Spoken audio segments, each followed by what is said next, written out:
السلام عليكم ورحمة الله. الحمد لله كفى وسلام على عباده الذي اصطفى. അൽഹംദുലില്ലാ, അള്ളാഹുവിന്റെ അനുഗ്രഹത്താൽ നാം ഇന്ന് പരിശുദ്ധമായ റമളാനിന്റെ 21ാമത്തെ നോമ്പിലേക്ക് കടന്നിരിക്കുകയാണ്. ഇന്നത്തെ തറാവീഹ് നമസ്കാരം നമസ്കരിക്കുന്നവർക്ക് ലഭിക്കുന്ന പ്രതിഫലം നാം മനസ്സിലാക്കുക. വഫിൽ ലൈലത്തി സാനിയത്തി വൽ 22ാമത്തെ തറാവീഹ് നമസ്കാരം ആരെങ്കിലും നമസ്കരിച്ചാൽ അവന് ലഭിക്കുന്ന പ്രതിഫലം ജാഅ യൗമൽ ഖിയാമത്തി ആമിനൻ മിൻ കുല്ലി ഗമ്മിൻ വഹമ്മിൻ, അതായത് എല്ലാ വിഷമത്തിൽ നിന്നും എല്ലാവിധ പ്രയാസത്തിൽ നിന്നും ആമിനൻ നിർഭയനായിട്ട് നാളെ ഖിയാമത്ത് നാളിൽ അവൻ കടന്നു വരുന്നതാണ്. ഇതാണ് 22ാമത്തെ തറാവീഹ് നമസ്കാരം ആരെങ്കിലും നിർവഹിച്ചാൽ അവന് ലഭിക്കുന്ന പ്രതിഫലം.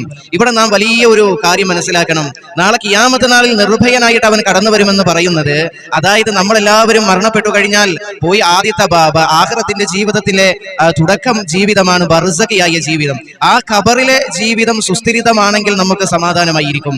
കാരണം ആ ഖബറിലെ ജീവിതം സുസ്ഥിരമായിക്കൊണ്ട് ഒരു ബുദ്ധിമുട്ടുകളും പ്രയാസങ്ങളും ഒന്നും ഇല്ലാതെ നാളെ ആഖിറത്തിൽ ഖിയാമത്ത് നാളിൽ എല്ലാവരും ഒരുമിച്ച് കൂടുന്ന മഹ്ശറ വൻസഭയിലെ ആ ഖിയാമത്ത് നാളിൽ അവൻ നിർഭയനായിട്ട് കടന്നു വരും. ഈ ഒരു പ്രതിഫലമാണ് അവന് നൽകുന്നത്. അതായത് അവന്റെ ഖബറിലെ ജീവിതം സന്തോഷകരവും ഹരിതമായ ജീവിതവുമായിരിക്കും അവന് ലഭിക്കുന്നത് ഇന്നത്തെ തറാവീഹിലൂടെ. അള്ളാഹു നമുക്ക് മനസ്സിലാക്കാൻ തൗഫീഖ് തന്ന് അനുഗ്രഹിക്കുമാറാകട്ടെ.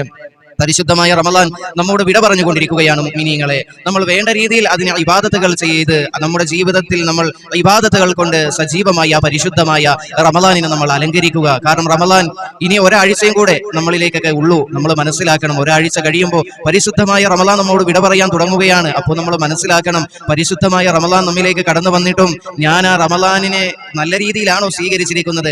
ആ റമളാനിൽ നല്ല രീതിയിലാണോ ഞാൻ ഇബാദത്തുകൾ ചെയ്യുന്നത്? എൻ്റെ ജീവിതം ഞാൻ മുന്നോട്ട് കൊണ്ടുപോകുന്നത് ഈ റമളാനിൽ നല്ല രീതിയിലാണോ എന്നൊക്കെ നമ്മൾ ഒരു ചിന്താകലനം നമ്മുടെ ഹൃദയാന്തരങ്ങളിൽ നമ്മൾ നടത്തണം.